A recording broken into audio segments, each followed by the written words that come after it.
نستعين ونستغفر ونعوذ بالله من شرور أنفسنا وسيئات أعمالنا من يهده الله فلا مضل له ومن يضلل فلا هادي له أشهد أن لا إله إلا الله وحده لا شريك له وأشهد أن محمدا عبده ورسوله لا نبي بعده اللهم صل على سيدنا Muhammad.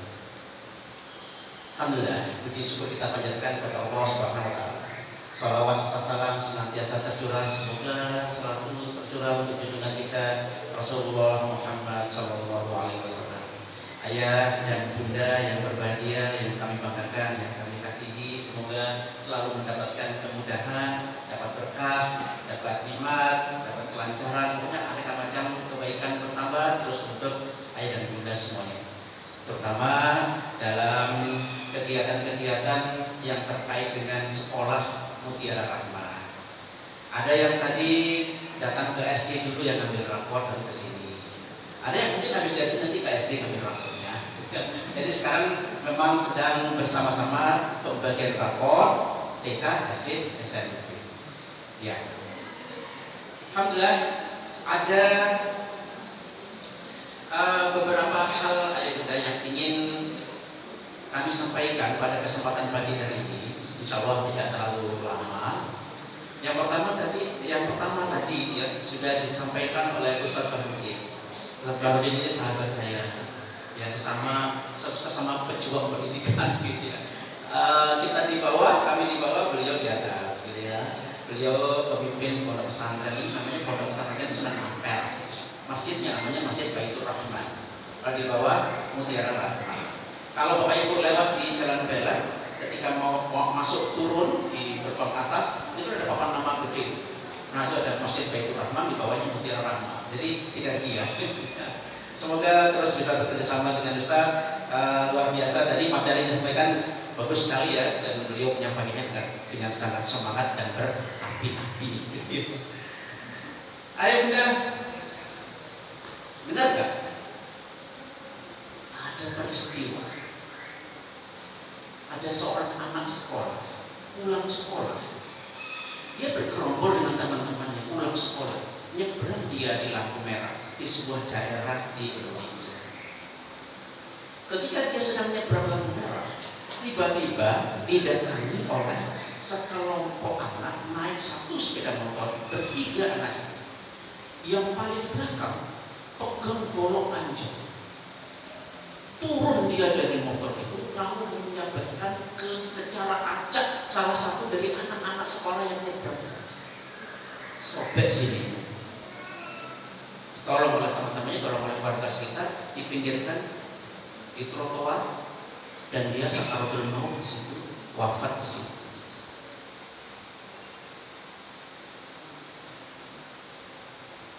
Tiga pelaku, dua sudah ditangkap.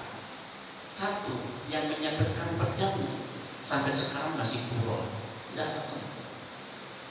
Lari atau kabur kemana belum ditemukan, belum bisa ditangkap. Ya kita nggak bicara hukumnya, tetapi kita melihat bagaimana anak setega itu bisa melakukan perbuatan yang sangat jahat hanya karena terperdaya atau terprovokasi dengan tulisan di Instagram. Hanya karena itu, dan dia ditantang oleh orang lain, lakukan secara acak. Siapapun dan anak sekolah itu sabut saja, dan dia nggak menyangka anak yang disabut merebut nyawa di sana. Sedikit punya sedikit, keluarganya broken home. Orang tuanya angkat tangan. Silakan Pak Polisi, silakan anak saya tangkap saya nggak bisa lagi mendidik anak saya. Ayo bunda, semoga ini tidak terjadi pada kita, tidak terjadi di dekat kita. Allah melindungi anak-anak kita. Ya, anak kita insya Allah anak soleh. Tapi anak soleh itu lahir dari keluarga yang soleh, ayah yang soleh. Makanya kemudian untuk parenting kali ini ayah ini yang diharapkan itu hadir. Betul ya, lebih banyak ayah datang. Coba di sensus, gitu. Kayaknya banyak ayah ini. Biasanya kalau kita di masjid apa namanya di Atakwa di gabungan gitu ya, ayahnya dikit ibunya banyak gitu ya, ayah yang diundang karena saya juga seorang ayah di sini juga ayah. Bunda kita kok nggak disinggung? Ya tentu saja ketika kami menyebut ayah soleh berarti bunda solehah juga gitu ya. Ayah soleh untuk anak soleh. Kita berusaha menciptakan anak-anak yang disampaikan oleh Ustadz Bardin tadi, berangkatnya dari kita. Kita ingin anak soleh, orang tua kita juga harus soleh.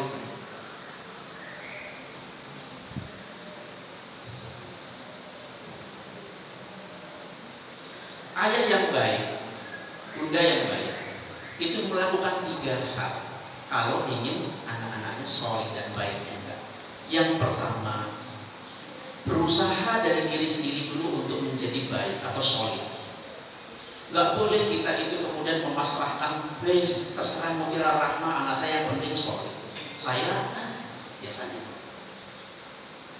gak masalah saya gak soleh gitu. Saya pasrahkan sepenuhnya kepada sekolah, gak bisa. Atau kita mohon kepada Allah, ya Allah jadikanlah anakku anak yang soleh. Tapi sementara kita tidak melakukan ini, gak bisa. Jadi diri kita sendiri harus belajar untuk bertekad untuk soleh. Setelah itu, solehnya jangan sendirian. Jangan jadi soleh sendirian, nggak ngajak-ngajak, nggak boleh gitu ya. Bunda juga begitu. Kalau ngaji, jangan ngaji sendirian, ajak aja dong.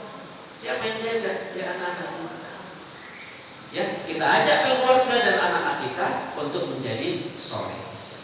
Bisa nggak Bapak Ibu begini? Ya, saya udah berusaha tapi nggak mudah. Ya kadang egoisme kita menghambat itu. Kadang-kadang kenyamanan kita menghambat itu. Ya, tetapi meskipun demikian ada banyak kendala, kita tetap harus punya satu tekad bahwa kita harus soleh duluan.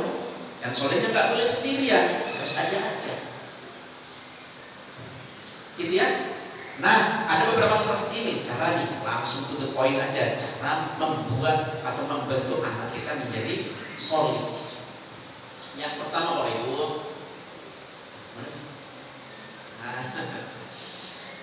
ya kita awal dengan istighfar dulu. Banyak kita istighfar, mohon ampun kepada Allah, kita ampun. Terutama pada saat-saat terdekat kita dengan Roh kita, saat sujud. Yang tidak hanya membaca bacaan sujud, tapi tambahkan istighfar, Rabbil firli atau Rabbana fir lana, berulang-ulang. Jadi sujudnya agak lama dikit. Kemudian duduk di antara 2 sujud, bacaannya apa?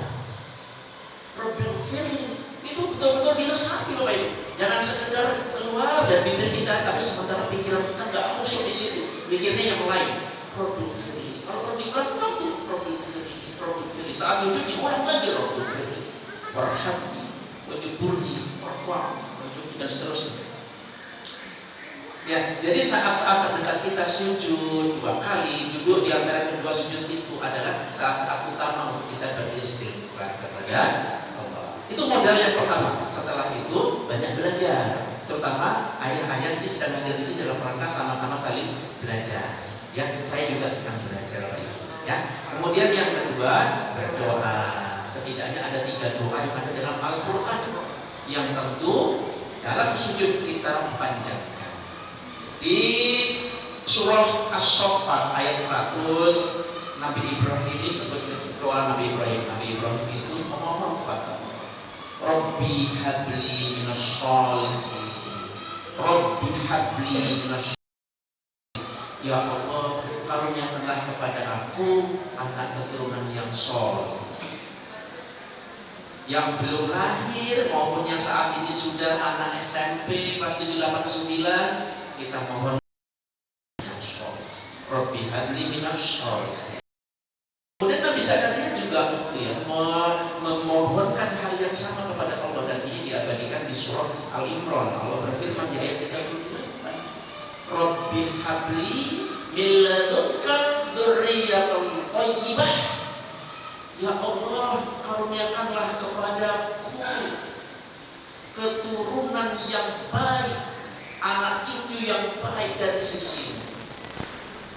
Dan doa yang populer di dalam surah Al-Furqan ayat 74. A'udzubillahi minasyaitonir rajim. Saya yakin Bapak Ibu hafal. Rabbana hab lana min azwajina wa dzurriyyatina qurrata a'yun waj'alna lil muttaqina imama. Amin ya rabbal alamin. Ini tiga ini kita ulang-ulang nih bacanya. Ya, semata-mata ingin kepada Allah aset kita ini, aset yang lagi di rumah anak-anak kita yang juga saat ini lagi ada di sini di dalam masjid. Aset kita ini bisa menjadi aset terbaik kita, aset yang membuat kita itu bangga, bukan hanya prestasi akademik, bukan hanya prestasi ekstrakurikuler, tetapi prestasi Al-Quran, prestasi keislamannya. Kemudian yang keempat ayat bunda, ayo kita berikan contoh pada mereka, kita kasih teladan. Kalau kita ingin anak-anak kita itu rajin baca Quran, ya kita juga begitu, rajin baca Quran. Ingin mereka itu bertutur kata yang lembut, kita juga begitu cara ngomongnya, bertutur kata yang lembut. Kemudian berilah nasihat kepada anak-anak kita. Nah, ini yang menjadi problem. Kadang kita itu nggak kolu itu apa? Nggak terucap, pokoknya kita tuh tidak nyampe gitu loh mau nasihati anak. Kenapa? Kita merasa masih jauh dari Islam. Rasanya saya belum pantas menasihati anak saya. Menasihati paling-paling kalau anak nggak mau makan, nasihati macam-macam. Tapi nasihat yang urusan agama inilah yang perlu kita perkuat. Apa itu? Nah, cuman ini pesan dari banyak ulama. Kalau menasihati anak itu jangan banyak-banyak, dikit-dikit, pelan-pelan nasihat. Kemudian yang kedua, tadi dibaca oleh Ustaz Hasbi dan sudah diulas panjang lebar oleh Ustaz Bahrudin. Nasihat Luqman di dalam surah Luqman ayat 12 sampai 19 itu kita sedikit-sedikit kita sampaikan kepada anak. Ayo kita tantangan, tapi nggak usah pakai pola hari. Gitu ya. Itu Bapak ya. Jadi beberapa tips, ada 5 tips ya. Nah, sekarang kita garis bawahi apa yang sudah ditilawahkan tadi. Ya, Ustaz Hasbi membacakan surah Luqman ayat 12 hingga 19. Tapi Luqman itu siapa sih? Guru SD, Luqman Hakim. Ustaz Luqman Hakim. Ada guru SD. Nah ini saya kumpulkan dari banyak sumber, beberapa sumber. Luqman yang dimaksud diabadikan dalam surah Luqman itu siapa sebenarnya? Beliau itu bukan nabi, juga bukan rasul, bukan ulama, tapi oleh Allah karena budi pekertinya, karena kebijaksanaannya, karena ilmunya diabadikan menjadi nama surah. Surah keberapa itu? Ada yang tahu? Luqman itu surah keberapa? 31. Surah ke-31 di juz 21. Tapi ulama berbeda pendapat tentang beliau itu, sang Luqman ini hidupnya di zaman kapan? Ada yang bilang di zaman Nabi Ayub, di zaman Nabi Ibrahim, ada yang bilang di zaman Nabi Daud. Tapi siapapun itu, beliau itu orang biasa, punya anak namanya Karam. Ibnu Katsir berhasil menemukan bahwa nama asli dari beliau adalah Luqman bin Unaqo bin Sadun. Ingat kisah Luqman sang bapak dengan Taram si anak itu jalan sama keledai. Ingat kisah itu? Suatu saat yang naik keledai si anak digunjing sama orang. Suatu saat yang naik keledai sang bapak digunjing lagi sama orang. Suatu saat yang naik dua-duanya digunjing sama orang. Suatu saat nggak ada yang naik, mereka jalan bertiga sama keledainya digunjing lagi sama orang. Ya, itu kisah yang populer ya. Luqman, sang bapak dan anaknya si Taram. Nah, karena kebijaksanaannya dan ilmunya begitu sabar dan mengasih teladan yang baik kepada anak dan keluarganya, sehingga kemudian beliau dikasih gelar Al-Hakim. Luqman Al-Hakim. ya, diabadikan oleh Allah dalam Al-Quran, dan ini pantas untuk kita teladan untuk mendidik keluarga kita ya. Baik, tadi sudah dikulas panjang lebar oleh Ustadz Bahudin, dan saya ingin men-share beberapa yang penting dari surah Luqman itu ayat 12-19. Itu semua nasihat Luqman atau perintah Allah yang ada di dalam 7 ayat itu bisa kita kategorikan menjadi 3, yaitu nasihat yang kaitannya dengan Allah, hubungan kita dengan Allah, hubungan anak kita dengan Allah, kemudian hubungan anak kita dengan dirinya sendiri, dan hubungan anak kita dengan orang lain. Nah, kalau yang terkait dengan hubungan anak kita dengan Allah itu ada 5 nasihat. Ya, boleh difoto, dicatat, diingat, atau nanti saya share di grup parenting. Gitu ya, jangan syirik. Tadi udah panjang lebar diulas oleh Ustaz Bahudin. Kemudian bersyukur kepada Allah. Lalu prioritaskan Allah. Meskipun Allah nggak bisa kita lihat, nggak dilihat oleh anak kita, anak kita nggak merasakan secara langsung Allah itu ada. Orang tuanya ada, tapi ketika kedua orang tuanya menyuruh pada kemungkaran, menyuruh kepada syirik, maka jangan ditaati, prioritaskan Allah. Itu di ayat 15, angka-angka itu adalah ayatnya. Kemudian sadar bahwa Allah mengawasi sekecil apapun perbuatan itu, sembunyi-sembunyi di balik batu, di langit atau di bumi, itu Allah maha teliti, Allah maha lembut dan maha teliti. Innallaha latiful khabir. Maha lembut, Allah maha lembut. Dalam tafsirnya itu disebutkan selembut apapun perbuatan, bahkan sebiji zat dalam hati, Allah itu tahu. Ya, dan Allah maha teliti, khabir itu maha awas, maha teliti. Kemudian dirikan sholat, aqimis sholat. Nah, itu 5 nasihat Luqman kepada anaknya yang terkait dengan hubungannya dengan Allah. Kemudian yang kedua, hubungannya dengan diri sendiri.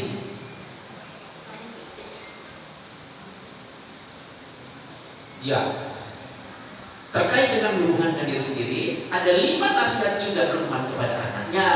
Yang pertama, ikuti jalan yang benar, jangan ikuti jalan yang salah. Nah, jalan yang benar itu ditemukan di mana? Di lingkungan yang baik untuk anak kita, di sekolah yang baik untuk anak kita, dan di keluarga yang baik untuk mereka. Kemudian bersabar, wasbir ala ma asobak, atas apa yang ditimpakan kepada kita, kepada anak kita, bersabar ya nak. Kamu dapat nilai masih sedikit, sabar. Dapat nilai bagus, sabar. Atas apa yang ditimpakan atau dialami oleh anak kita, harus bersabar. Kemudian jangan sombong, ya, jangan petentang-petentang, jangan tinggi hati. Itu dinasihatkan di ayat 18. Bersikap sederhana dan bertutur kata yang lembut. Setiap pagi anak-anak kita itu membaca 10 ciri anak solih. Setiap pagi itu diulang-ulang, tujuannya agar terafirmasi dalam dirinya. Oh iya ya, aku harus bertutur kata yang lembut. Alhasil yang benar, efektif. Anak-anak kita itu ngomongnya lembut. Ya kadang-kadang saja ada yang lepas. Kita nasihati. Nah, jadi hubungan dengan Allah tadi ada 5 nasihat. Hubungan dengan diri sendiri ada 5 nasihat. Ini ayah muda tinggal ambil satu-satu. Ambil nasihat nomor 1 dulu, sampaikan hari ini.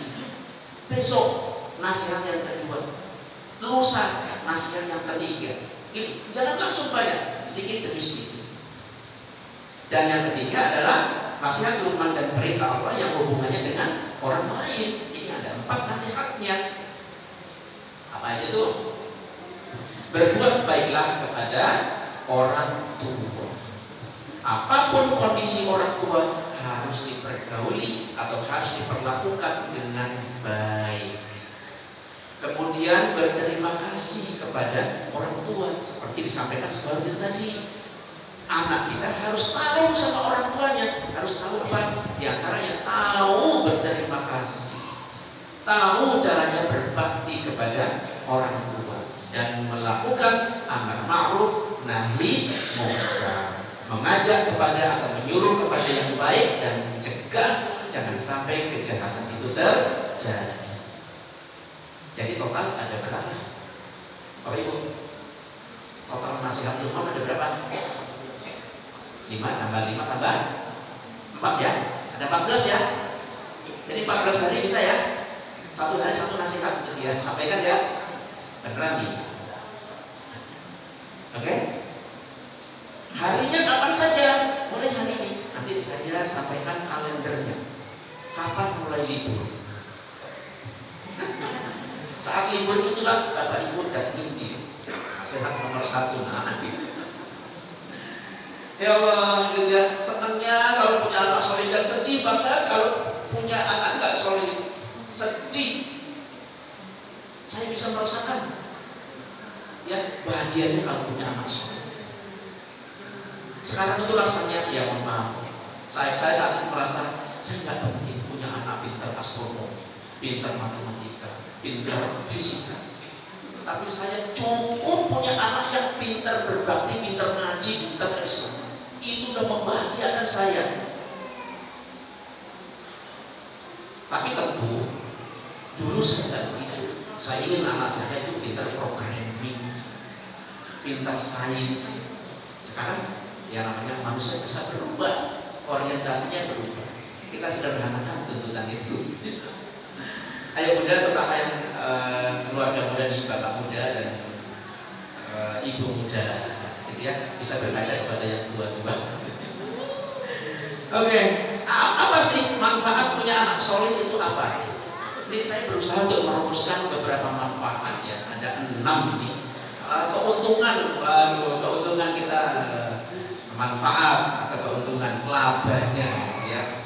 Anak yang soleh itu akan mendoakan kita pun termasuk ketika sudah kita nggak ada di dunia, nggak berhenti dia akan mendoakan. Ingat hadis riwayat Muslim, siapapun manusia ketika dia mati terputus amalnya kecuali 3 perkara yang dia miliki. Apa saja itu? Sedekah jariyah, ayah bunda berinfak, membayar infak jariyah untuk sekolah, itu amal jariyah, amal bapak ibu yang tidak akan pernah terputus sampai kapanpun. Kemudian yang kedua, ilmu yang bermanfaat. Semoga ilmu-ilmu yang bapak ibu terima saat ini dan disampaikan kepada anak itu menjadi ilmu yang bermanfaat, tidak akan terputus pahalanya. Dan yang ketiga, anak solid yang mendoakan kita. Insya Allah anak-anak sudah tahu caranya mendoakan orang tua, sudah diajari di sekolah, sudah bapak ibu ajari, gitu ya. Kemudian anak yang solid bisa membuat kita panjang umur. Allah itu bilang ya melalui hadis Rasulullah menyampaikan di sebuah hadis riwayat Hakim, umur manusia itu nggak bisa tanggungan. Ketika sudah sampai waktunya, batasnya ajal datang, ya udah. Tapi ada yang bisa mencegah itu, yaitu ketika orang tua tersebut dianugerahkan anak yang soleh. Karena doa-doa anak yang soleh itu bisa dikabulkan. Ya Allah, panjangkanlah umur ayahku, panjangkanlah umur bunda. Itu Allah bisa menunda, bisa menangguhkan. Ada di hadis. Kemudian Allah mengangkat derajat. Suatu saat kita pasti akan wafat. Kita akan terbujur kaku di hadapan anak kita. Tapi anak yang soleh mengucapkan kepada bapaknya yang sedang terbujur kaku di hadapannya, Allahumma ighfir lahu warhamhu wa'afihi wa'fu anhu ya Allah. Di depannya ada ibunya yang sudah kaku. Allahumma ighfir laha warhamha wa'afiha wa'fu anha. Itu si mayit jenazah merasa, loh, kok saya merasa tinggi? Setiap kali ada anak saya mengucapkan doa-doa tadi, saya kok merasa terangkat. Ya Allah, kok bisa aku merasa terangkat? Kalau Allah berkata kepada si mayit, anakmu mendoakan, memintakan ampun kepada Allah. Itu ada di hadis. Itu keuntungan yang ketiga kalau kita punya anak soleh. Kemudian tentu saja anak soleh itu bisa menjaga nama baik keluarga dan meringankan beban kita. Karena anak soleh itu berhati-hati ketika bersikap. Jangan bangga kalau anak kita itu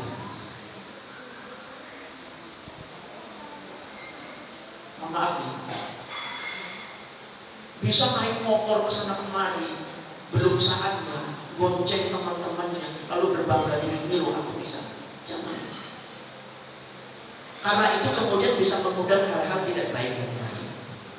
Jangan bangga ketika anak kita belum saatnya dia itu sudah punya calon pasangan, karena bisa mengundang kemaksiatan yang lain. Justru yang kita harus awasi anak kita itu agar dia itu tetap bisa menjaga nama baik keluarga kita, bisa meringankan beban kita. Itu ya bunda ya, ayah-ayah. Yang kelima, anak yang soleh itu bisa mengajak kita, bisa menyelamatkan kita di akhirat, lalu mengajak kita hidup bareng-bareng di surganya Allah. Kan manis sekali rasanya. Ya Allah gitu ya. Mohon maaf, Ustaz Ibrahim kayaknya belum difoto dari sini. Ada yang ramai ini. Siap. Ya ini pemandangan yang bagus nih. Saya senang sekali, semangat rasanya gitu ya. Belum diabadikan. Dan yang terakhir ayat bunda di surah At-Tahrim ayat 6 Allah berfirman, Ya ayyuhalladzina amanu qu anfusakum wa ahlikum naro. Anak yang soleh itu akan menjadi calon pemimpin idaman, calon suami idaman. Gitu. Sekarang zamannya udah berubah. Ya, para gadis itu mencari suami yang pintar ngaji, mencari calon suami, calon pasangan hidup yang pintar ngajinya. Pun sebaliknya, ya seorang laki-laki perjaka dia mencari calon pasangan hidup, ibu, istri untuk dia yang pintar ngaji, yang soleh dan solehah, yang bisa menjaga diri dan keluarganya dari api neraka. Qu anfusakum, jagalah dirimu dan keluargamu dari api neraka. Itu apa itu? Ini 6 keuntungan, 6 manfaat kalau kita berhasil mendidik menjadi anak yang soleh. Tapi sekali lagi ini bukan hal yang mudah Bapak Ibu ya, penuh perjuangan. Tidak semudah kembali ke lapak. Enggak. Pelan-pelan kita asah sedikit demi sedikit. Terutama ayah bunda yang merasa anaknya masih ada problem, masih ada masalah dengan banyak hal. Pelan-pelan kita asah. Ada 14 nasihat tadi, ambil satu persatu. Apa tadi yang nomor 1? Yang paling utama, jangan menyekutukan Allah. Sebentar ya, aku masih menyelesaikan gameku nih, terdengar azan, dia masih menyelesaikan kerjaannya, dia masih melanjutkan game tanggungnya. Itu bisa jadi syirik kecil. Nah, astagfirullahaladzim, jangan begitu. Kamu menduakan Allah, Allah udah manggil untuk sholat, tapi kamu memenuhi panggilan game. Kamu menduakan Allah. Nauzubillah. Ayo cepat, itu sampaikan ya.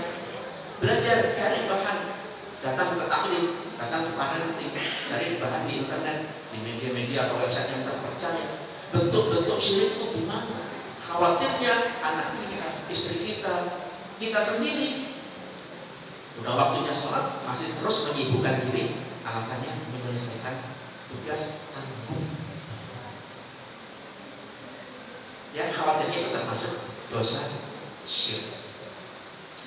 Baik ya bunda, 14 nasihat tadi.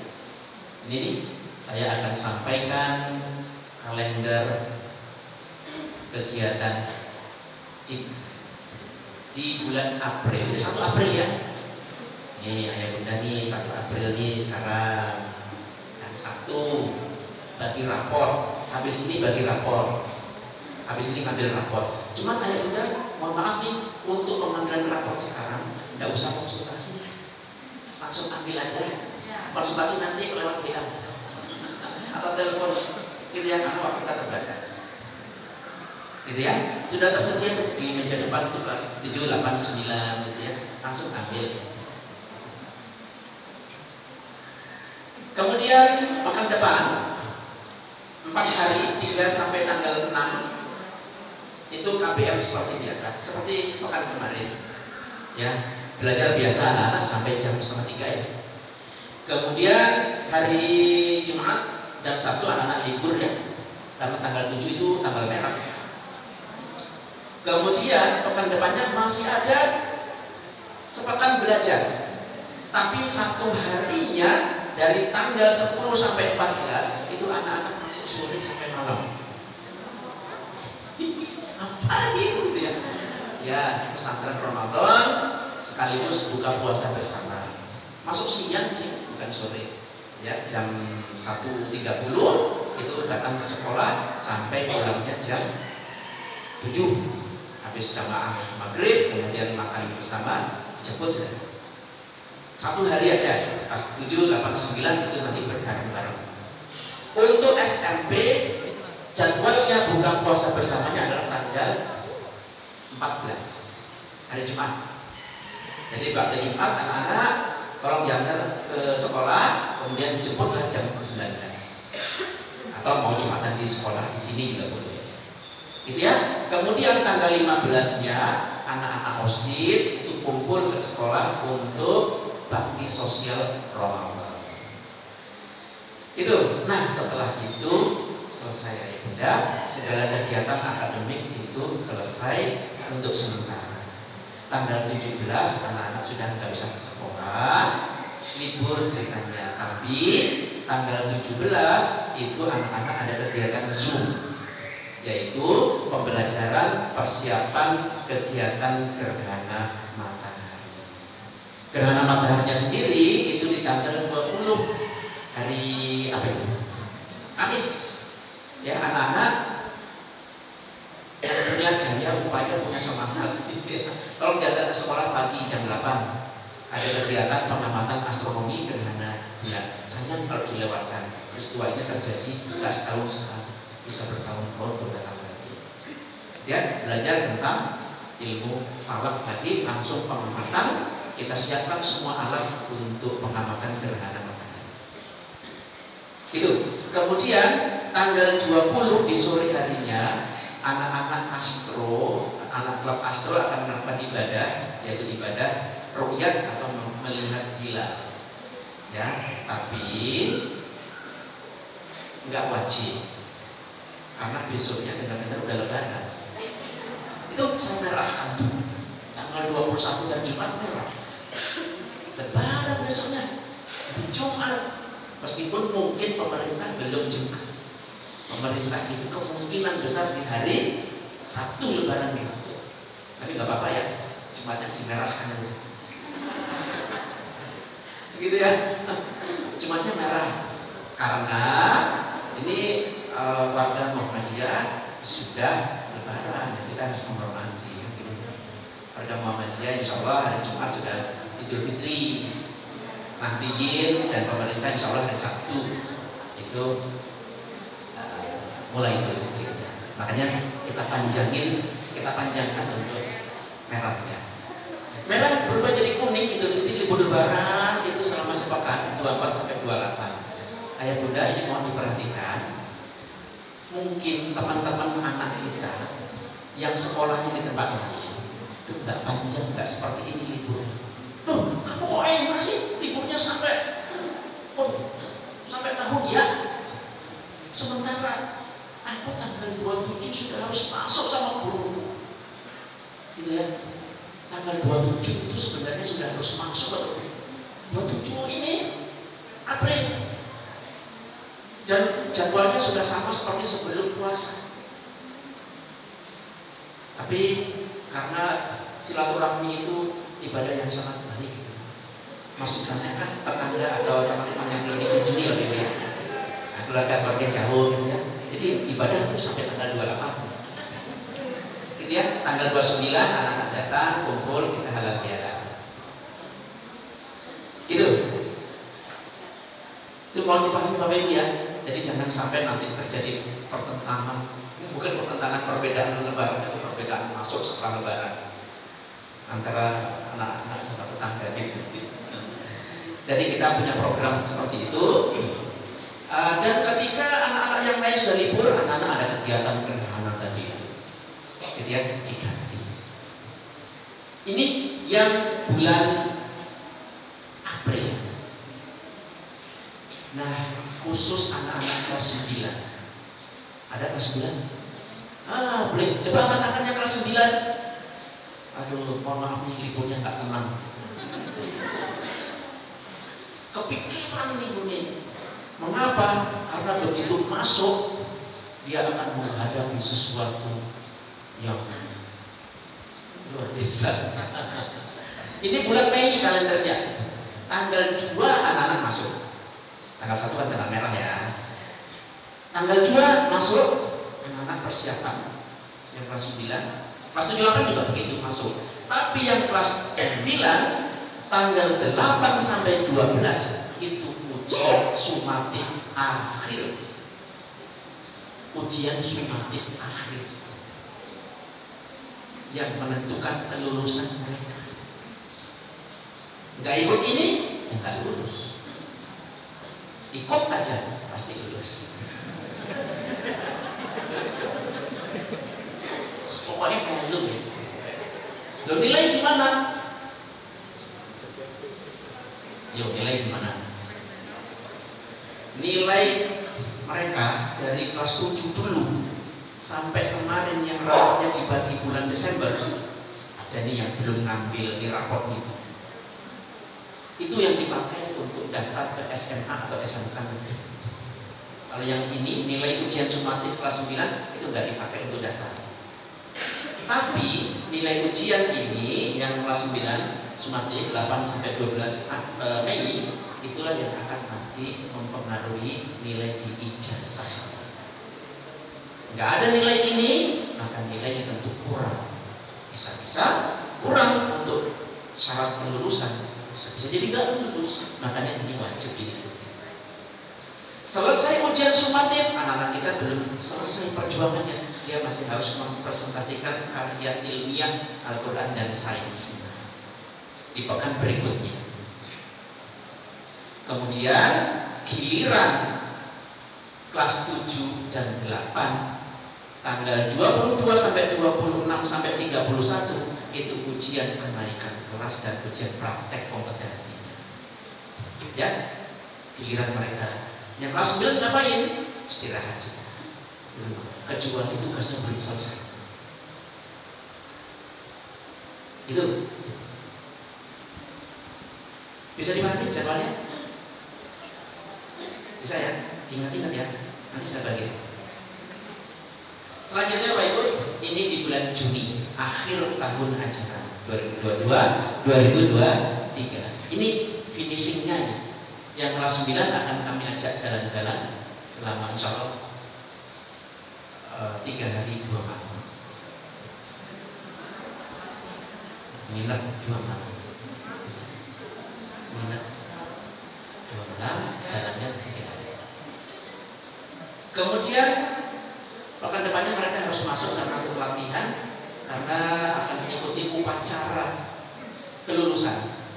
Nah, tanggal 8 Juni Bapak Ibu yang kelas 9 wajib hadir ke sekolah. Tanggal 8 Juni Bapak Ibu, salah satu aja, salah 2 boleh, berdua boleh, bersatu juga boleh. Tanggal 8 Kamis itu pengumuman kelulusan dan pembagian dokumen-dokumen kelulusan. Ya, tanggal 8 Juni. Kemudian insya Allah upacara wisudanya tanggal 11 Juni hari Ahad. Sudah tuntas tugas kami dengan Ananda yang kelas 9. Kami serahkan kembali kepada ayah. Gitu. Tapi yang kelas 7-8 nunggu waktu itu ada masa remedi atau perbaikan dan pembagian rapor. Bapak Ibu yang kelas 7-8 nanti hadir ke sekolah lagi tanggal 17 Juni ambil rapor. Itu rapor yang bikin deg-degan. Kenapa? Kenapa? Karena banyak orang jual kelapa muda, degan, deg-degan, berdebar-debar karena naik kelas atau enggak. Naik kelas atau enggak ini anak saya. Yang kelas 7 naik enggak ke kelas 8, yang kelas 8 naik enggak ke kelas 9. Gitu. Anak-anak sudah tahu kok kendalian naik kelas. Gitu ya, ayo bunda. Ini agenda kita 3 bulan ke depan, mulai bulan ini, April, Mei, Juni. Insya Allah, moga-moga lancar semuanya sesuai dengan ini dan anak-anak kita dalam keadaan sehat mengikuti semuanya, tidak ada yang nyusul-nyusul atau enggak. Saya kira itu yang bisa saya sampaikan. Terima kasih atas kehadiran Bapak Ibu. Saya senang sekali ini karena ramai gitu ya. Luar biasa Ramadan ini bisa ramai, semoga berkah ibadah-ibadah puasa melingkupi untuk ayah dan bunda semuanya. Mohon maaf jika ada hal-hal yang kurang berkenan. Billahi taufiq wal hidayah. Wassalamualaikum warahmatullahi wabarakatuh.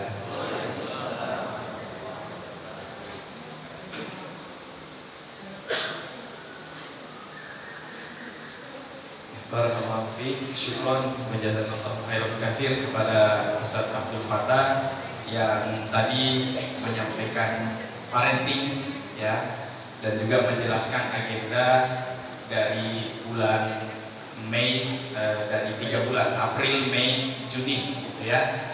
Masya Allah ya, ayah bunda, siapkah kita menjalankan 14 nasihat kepada anak-anak kita? Kurang kalau apa kurang tegas, insya Allah siap ya. Ayah bunda, siapkah kita melaksanakan 14 nasihat dari isi parenting tadi? Insya Allah siap. Iya, amin. Mudah-mudahan kita semua diberikan kemudahan ya, khususnya juga bagi saya pribadi kepada anak-anak ya, bisa memberikan nasihat-nasihat yang baik kepada keluarga. Ayah bunda, dengan berakhirnya materi yang disampaikan oleh Ustaz Abdul Fattah, berarti berakhir pula materi parenting pada hari ini. Sudah mau mendekati siang ya. Kami dari panitia SMP IT Mutiara Rahma mengucapkan terima kasih banyak atas kehadirannya, dan kami mohon maaf apabila ada hal-hal yang kurang berkenan dalam berlangsungnya kegiatan ini. Kami mohon maaf yang sebesar-besarnya. Marilah kita bersama-sama menutup majelis ini dengan membaca hamdalah dan doa kafaratul majelis. Alhamdulillahirabbil alamin. Subhanakallahumma wa bihamdika asyhadu an la ilaha illa anta astaghfiruka wa atubu ilaik. Wassalamualaikum warahmatullahi wabarakatuh. Ya, kemudian ayah bunda, di luar sudah ada masing-masing guru dari kelas 7, 8 dan saya sendiri wali kelas 9. Sebagaimana yang tadi disampaikan, di akhir kita pembagian rapot ya. Namun karena waktu yang membatasi jadi mungkin langsung disampaikan. Dan setelah itu karena mungkin dari rumah sudah ada niat untuk membayar zakat, infak, fidyah sebagaimana edaran, itu berada di bawah Ustaz ya. Ya, di sekolah bawah sudah ada panitia juga yang bisa diberikan untuk disalurkan zakat infak fidyahnya. Terima kasih banyak ayah bunda.